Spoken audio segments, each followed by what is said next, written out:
रितु का पति केदारनाथ में काम करता था। 2013 में बादल फटी और उसमें लाखों लोग मारे गए, बहुत सारे लोग लापता हुए और उसी बादल फटने में रितु का जो पति था वो भी मारा गया। उसकी लाश मिली, लॉकेट से उसके लाश को पहचाना गया, फिर उसका दाह संस्कार कर दिया गया। अब रितु के ऊपर दुखों का पहाड़ टूट गया, लेकिन रितु को एक बेटा था। अब उस बेटे के सहारे रितु अपना जीवन तो बिताने लगी। उसके घर में जो उसके सास ससुर थे वो उसको कुलक्षणी समझने लगे। वो ये सोचने लगे कि इसी रितु के कारण जो मेरा बेटा है उसकी मौत हुई है, और उसका दोषी वो रितु को मानने लगे और रितु को घर से बाहर निकाल दिया। रितु गांव में ही अपने घर से थोड़ी दूर पर एक खेत में झोपड़ी बनाकर रहने लगी अपने बेटे के साथ। उसी गांव में 3 महात्मा आते हैं। रितु के बारे में पता चलती है कि रितु का पति मरा हुआ है, तो वो रितु के पास पहुंचते हैं और रितु को देखकर कहते हैं कि तुम विधवा के ड्रेस में क्यों हो?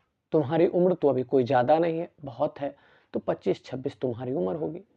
तो रितु बताती है कि मेरे पति केदारनाथ में मारे गए। तो वो उसमें से एक जो महात्मा होते हैं, सबसे बड़े महात्मा, वो कहते हैं कि तुम्हारा जो पति है मारा नहीं गया है, तुम्हारा पति जिंदा है। तो रितु बोलती है कि तो फिर वो यहाँ क्यों नहीं आए? तो महात्मा कहता है कि तुम्हारा जो पति है उसका दिमाग खराब हो गया है।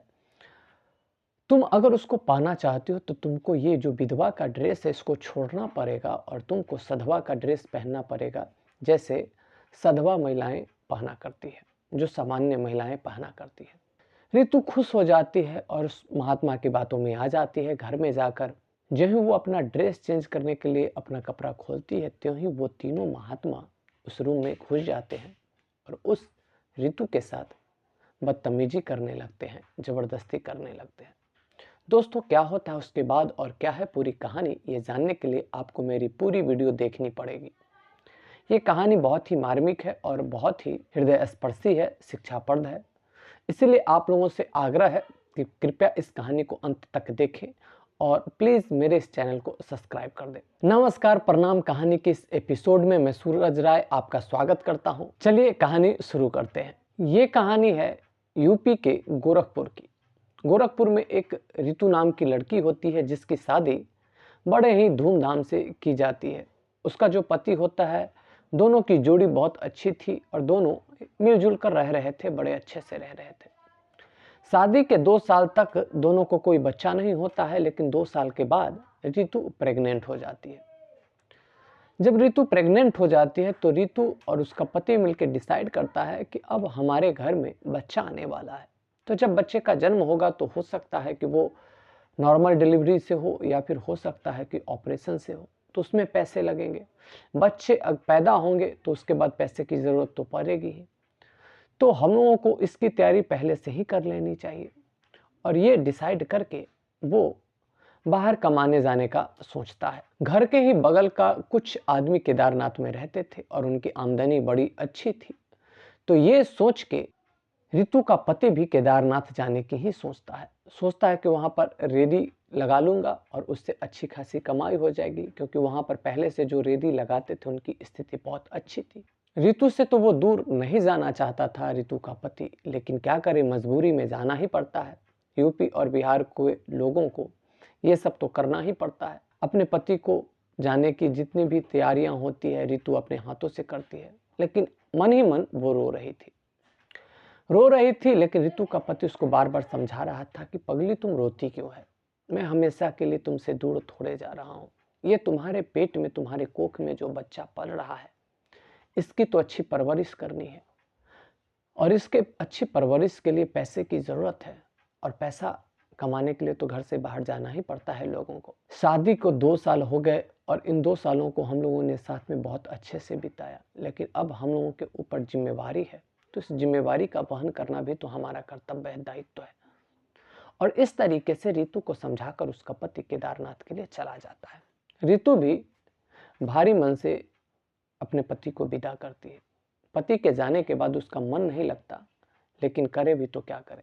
वहां पहुंचने के बाद रितु का पति काम शुरू करता है। धीरे धीरे काम चलना शुरू होता है और प्रत्येक महीने वो रितु के लिए कुछ न कुछ पैसे भेज दिया करता था, जिससे कि रितु का जो खर्चा पानी है अच्छे से निकल जाए। हमेशा ऋतु से बात करता फ़ोन से, तो कहा करता कि अपने स्वास्थ्य पर तुम ध्यान रखा करो। उन दोनों में इतना लगाव था कि जब तक प्रत्येक दिन आधा 1 घंटा बात न कर ले फ़ोन से, तब तक इन दोनों को चैन नहीं मिलता था। और भगवान की कृपा से ऋतु के पति की कमाई भी बढ़ती जा रही थी। लेकिन कहते हैं ना कि होनी को कौन टाल सकता है, और एक दिन अनहोनी हो जाती है। केदारनाथ में बादल फट जाता है और उस बादल फटने से लाखों लोग मर जाते हैं। ये घटना 2013 की है। आप सभी लोग 2013 के बादल फटने की घटना जानते होंगे। और उसी बादल फटने की घटना के चपेट में आ जाता है ऋतु का पति। आज जब ऋतु ने कॉल लगाया तो नंबर स्विच ऑफ आ रहा था, और ऋतु ने कई बार कॉल लगाया, हर बार स्विच ऑफ। ऋतु परेशान हो गई कि भाई, आज तक तो कभी ऐसा नहीं हुआ कि उनका नंबर स्विच ऑफ रहा हो, लेकिन आज स्विच ऑफ क्यों आ रहा है। मन में एक अजीब सी घबराहट थी। वो जाकर अपने सास से बताती है कि देखिए ना, उनका नंबर स्विच ऑफ आ रहा है, मैं परेशान हूँ कि कहीं कोई बात तो नहीं। कि ऐसा कीजिए, वो जिनके साथ गए हैं उनका घर बगल में है, उनसे नंबर ले आइए। तो सास समझाती है कि बहू परेशान मत हो, बिजली नहीं रही होगी जिसके कारण मोबाइल चार्ज नहीं होगा, स्विच ऑफ हो गया होगा। लेकिन ऋतु का मन अंदर से घबरा रहा था। और इसी बीच में एक आदमी आकर ऋतु से घबराते हुए कहता है कि क्या आप लोगों को पता है, जहां पर आपका आदमी रहता है वहां पर बादल फटा है और वहां पर लाखों लोग लापता हैं। ये बात सुनते ही ऋतु तो बेहोश ही हो जाती है। चीख पुकार मच जाती है घरों में। सारे लोग घबरा जाते हैं, रोने लगते हैं, चिल्लाने लगते हैं। ऋतु के घर के बगल में ही टीवी था। वहां पर जाकर वो वहां के सारे न्यूज को देखती है और मन में एक अजीब सा भय, अंदेशा कि हमारा जो पति है वो जिंदा है या मर गया। उसका मोबाइल स्विच ऑफ क्यों है, वो अभी कहाँ होगा, किस हाल में होगा। बहुत सारे लोग मर गए थे, बहुत सारे लोग लापता हैं। और उसके बाद प्रत्येक दिन सैकड़ों लाशों को निकाला जा रहा था रेस्क्यू करके। अब ऋतु का तो वहां जाना संभव नहीं था, लेकिन ऋतु का देवर केदारनाथ जाता है अपने भाई को खोजने। 8-10 दिन तक वो खोजता है, कहीं पर भी कोई सुराग नहीं मिलता। तब 10वें दिन एक लाश निकलती है। लाश तो पूरी तरीके से सड़ गल गया था, लेकिन उसका जो लॉकेट था, लॉकेट से पहचान हो जाती है कि ये ऋतु का पति ही है। अब तक तो ऋतु के मन में एक संभावना भी थी कि मेरा पति जिंदा हो सकता है, लेकिन आज वो सारी संभावनाएं ऋतु के मन से मर गई। ऋतु की तो पूरी दुनिया ही उजड़ गई थी। अब आप सोच सकते हैं कि गर्भ में बच्चा पल रहा हो 7-8 महीने का, और उसका पति मर गया हो, तो उस महिला की हालत क्या होगी। वो ठीक से रो भी नहीं सकती थी और आंखों से आंसू खत्म भी नहीं होते थे। वो करे तो क्या करे। लोग उसको ढाढ़स देते थे कि तुम्हें अपने पति का जितना सुख तुम्हारे नसीब में लिखा हुआ था उतना तुम्हें मिला, अब इससे ज़्यादा वो तुम्हारे पास रह ही नहीं सकता था, वो इतना ही जीवन लेकर आया था, ये भगवान की लीला है, इसमें तुम क्या कर सकती हो। ऋतु कहती है कि जब मेरा सुहाग ही नहीं रहा तो मैं अपने आप को बचाकर क्या करूँगी, मैं इस बच्चे को बचाकर क्या करूँगी। इसी बच्चे के कारण तो उनको कमाने जाना पड़ा। अगर ये बच्चा मेरे गर्भ में नहीं आता तो वो कमाने नहीं जाते, वो कमाने नहीं जाते तो आज वो हमसे दूर नहीं जाते। लोग बहुत सारा उसको, ऋतु को समझाते हैं कि पागल, ये उसी सुहाग की निशानी है जो तुम्हारे पेट में है, तुम इसको बचाओ, तुम इसका देखभाल करो। और तब फिर ऋतु अपने आप को संभालती है। ऋतु को एक बेटा होता है और धीरे धीरे समय बीतता जाता है। दोस्तों, इधर जो ऋतु की जो सास ससुर होते हैं, उनके मन में एक गलत धारणा बैठ जाती है।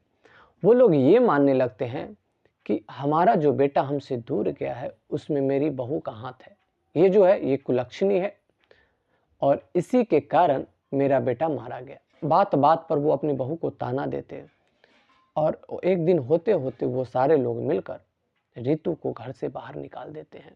कहते हैं कि अगर इस घर में तुम रहोगी तो इस घर में इसी प्रकार के कोई ना कोई घटना होती रहेगी। घर से दूर एक खेत में ऋतु को एक झोपड़ी बनाकर दे दिया जाता है और ऋतु अपने बेटे के साथ उसी झोपड़ी में रहती है। ऋतु की ये स्थिति देखकर उसी गांव का एक टीचर होता है जो प्राइवेट में पढ़ाया करता था, प्राइवेट स्कूल में ट्यूशन वगैरह पढ़ाया करता था, तो वो थोड़ा सा दयालु किस्म का आदमी था। तो वो बार बार जाकर ऋतु से उसका हालचाल पूछ लिया करता था। जब भी उसे किसी भी प्रकार की कोई कमी होती तो वो उसकी वो कमी पूरा कर दिया करता। और ऋतु से कह रखा था कि मैं भी बहुत कम ही कमाता हूँ, लेकिन आपको अगर कोई ज़रूरत लगे तो आप मुझसे निसंकोच कहिएगा, हिचकिएगा मत।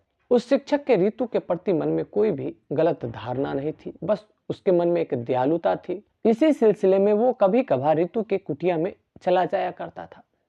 तब तक तो नॉर्मल बात थी, लेकिन जब ऋतु का बेटा 3 साल का हो गया तो ऋतु ने उस शिक्षक से कहा कि सर जी, ऐसा है कि अब ये जो है 3 साल का हो गया, पिता तो है नहीं, तो पढ़ेगा लिखेगा नहीं तो कैसे काम चलेगा, और मेरे पास इतने पैसे भी नहीं है कि मैं इसको कहीं पर पढ़ा सकूं। अगर आप इसको पढ़ा सके तो प्लीज़ आप इसको पढ़ाइए। तो वो जो शिक्षक था वो उसको कहता था ठीक है, मैं इसको पढ़ाऊंगा। और वो प्रत्येक दिन आधे घंटे के लिए उसके घर में जाकर उसको पढ़ाना शुरू किया। अभी तो वो बच्चा पढ़ने वाला था नहीं, लेकिन ऐसा किया जाता जिससे कि उसको पढ़ने की आदत लगे, पढ़ाई पर बैठने की आदत लगे। चूंकि पढ़ाने के लिए वो शिक्षक ऋतु के घर प्रत्येक दिन जाने लगा तो गांव में एक झूठा अफवाह फैलना शुरू हो गया। लोग शिक्षक और ऋतु के बारे में गलत गलत बातें फैलाना शुरू कर दिए। लोग कहते कि वो जो शिक्षक है उसका ऋतु के साथ गलत संबंध है। ये बात उड़ते उड़ते ऋतु तक भी पहुंची। ऋतु को बहुत बुरा लगा। ऋतु ये सोचने लगी कि कैसे लोग हैं इस गांव के कि उस आदमी में, उस शिक्षक में मेरे प्रति थोड़ा भी गलत भाव नहीं है, और तब इस तरीके की बातें बना रहे हैं। ऋतु एक दिन रो रही थी तो शिक्षक आए, पूछे क्या बात है, तो ऋतु खोलकर हर एक बात बता दी। फिर ऋतु सोचती है कि क्यों ना मैं अपने मन की एक बात और बताऊं। ऋतु शिक्षक से कहती है कि अगर आपको बुरा ना लगे तो मैं आपसे एक बात कहती हूँ। पूरे गांव में मेरे और आपके संबंध के चर्चे हो रहे हैं, झूठी अफवाह फैलाई जा रही है, और आपको पता है कि मैं विधवा हूँ। कोई भी मेरे यहाँ आएगा तो इसी भी प्रकार की अफवाह फैलाई जाएगी। आपकी भी पत्नी मर चुकी है, तो क्या आप मुझे अपना पाएंगे? अगर आप मुझे अपना लें तो ये जो गांव में अफवाह है ये चुप हो जाएगा, शांत हो जाएगा, मुझे भी सहारा मिल जाएगा, और ये जो मेरा बेटा है इसको भी सहारा मिल जाएगा। वो शिक्षक कहता है कि देखिए, आपने जो सुझाव दिया ये अच्छा सुझाव है, अगर मैं ऐसा कर पाता तो ये बहुत अच्छी बात थी, लेकिन मैं अपनी पत्नी को अभी नहीं भूल पाया। और फिर धीरे धीरे समय बीतता चला जाता है, और अब वो लड़का 5 साल का, वो जो ऋतु का बेटा होता है 5 साल का हो गया था, और अब भी वो शिक्षक उस बच्चे को, ऋतु के बेटे को पढ़ाने जाते ही थे। और गांव में जो अफवाह था वो तो अफवाह अब भी था। एक दिन की बात है कि उस गांव में 3 लोग आते हैं महात्मा के वेश में। असल में वो तीनों महात्मा था नहीं, महात्मा का वेश बनाकर चोर लुटेरा था, ठग करने वाला था। उसका काम था भोले भाले इंसान को ठगना, किसी भी प्रकार से मूर्ख बनाकर पैसा ऐंठना।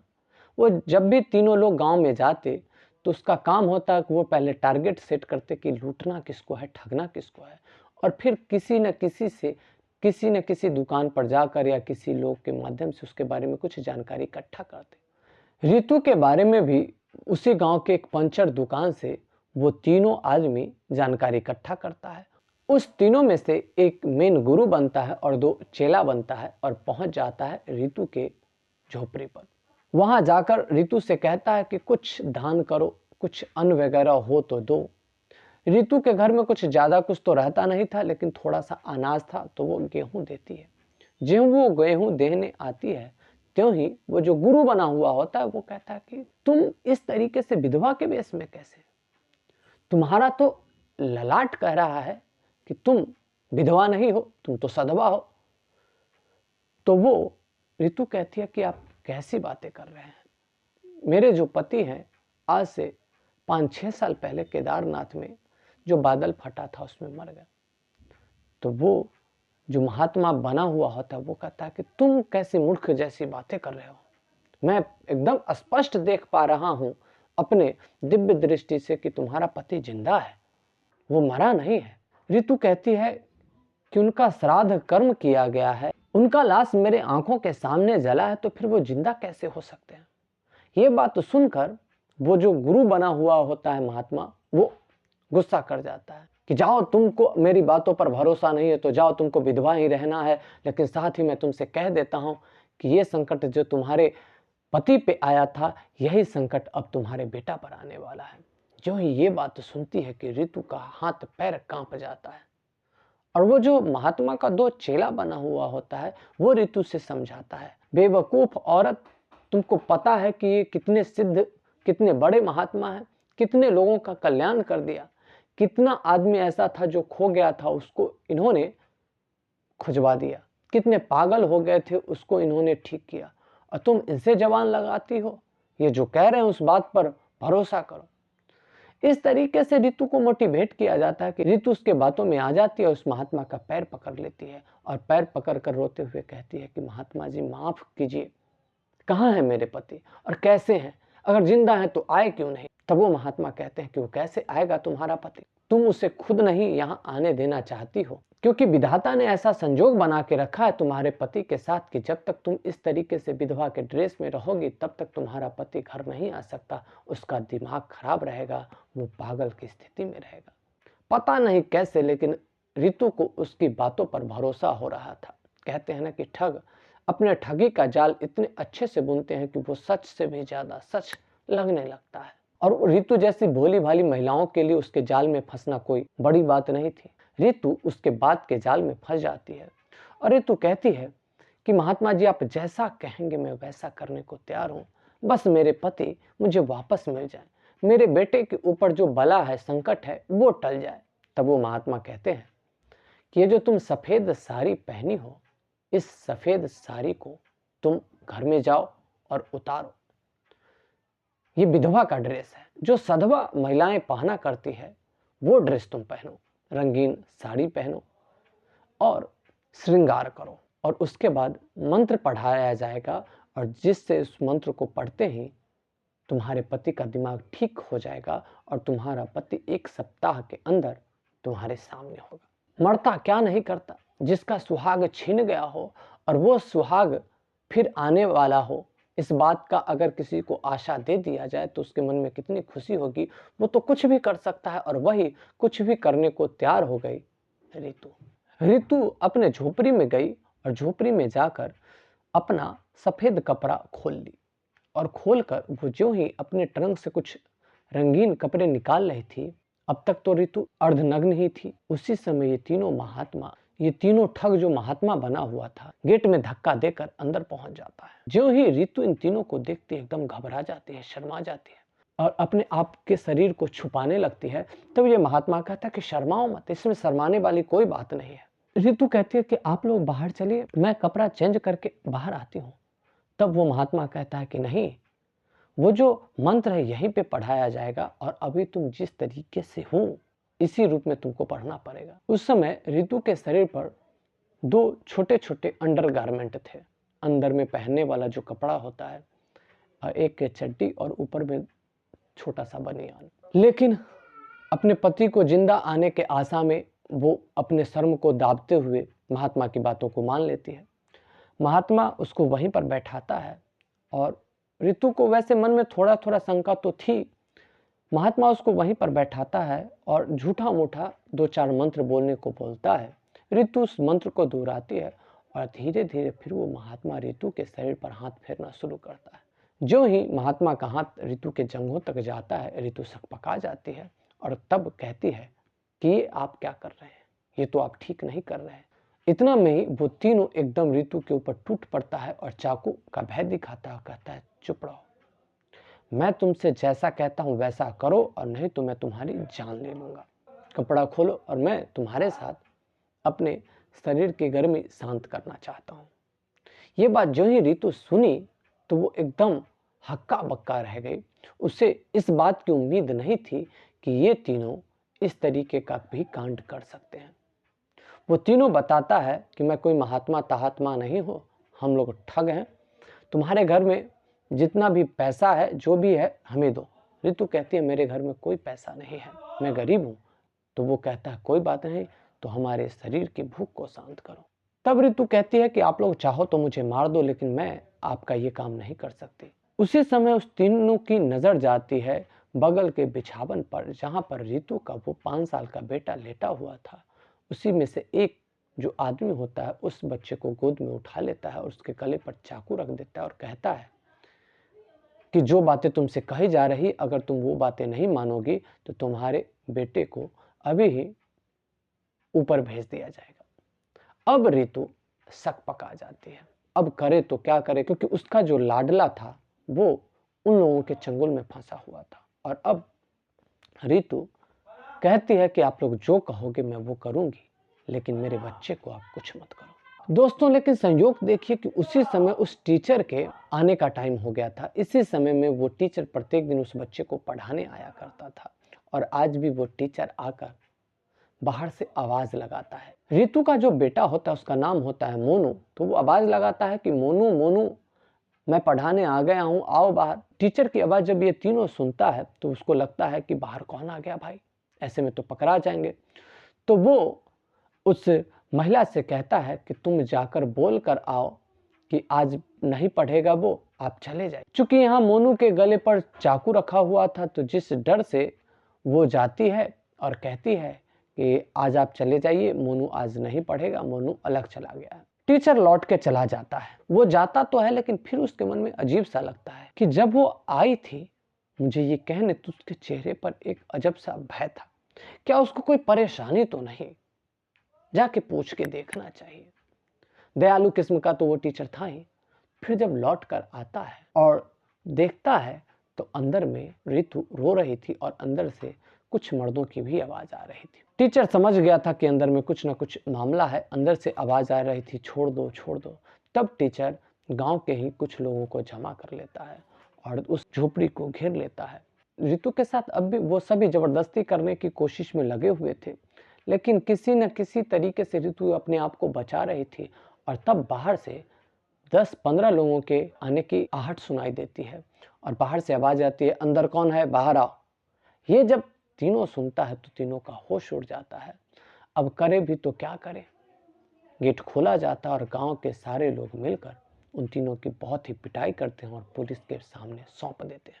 पुलिस को तो सौंप दिया जाता है और सारे लोग अपने अपने घर चले जाते हैं, लेकिन टीचर नहीं जाता। टीचर एक विचार में डूब जाता है। किस महिला के ऊपर गलत दृष्टि या इस महिला का फायदा उठाने का जो इन लोगों ने कोशिश किया, वो इसीलिए क्योंकि इस घर में कोई मर्द नहीं था। और फिर अपने मन को टटोलते हुए वो उस औरत के पास जाता है, रितु के पास जाता है और कहता है कि तुम मुझसे शादी करना चाहती थी, मैं तुमसे शादी करने के लिए राजी हूं, हम लोग शादी कर लेते हैं। और फिर यहां से इन दोनों ने जीवन की नई शुरुआत करी। भले ही कुछ लोगों ने आलोचना करी कि अभी पति के मरे हुए 5 साल ही हुए हैं और इसने दूसरी शादी कर ली, लेकिन दोस्तों जिंदगी बहुत लंबी होती है। रितु का जो पति था वो वापस आ नहीं सकता था क्योंकि वो मर चुका था। रितु अकेले रहती तो इस तरीके की बहुत से लोगों की गिद्ध दृष्टि रितु के ऊपर रहती, लेकिन उस टीचर ने रितु को अपना लिया तो अब रितु सम्मान और स्वाभिमान के साथ अपने जीवन जी सकती थी। उसके ऊपर कोई गलत दृष्टि नहीं रख सकता था। रितु की भी अपनी जो जरूरत थी टीचर आसानी से पूरा करता और अब रितु और टीचर को कोई गलत शब्द का इस्तेमाल करने वाला भी नहीं था। आप लोगों ने मेरी वीडियो को अंत तक देखा, इसके लिए शुक्रिया। मिलते हैं अगली वीडियो में, तब तक के लिए लेते हैं आपसे विदा। धन्यवाद।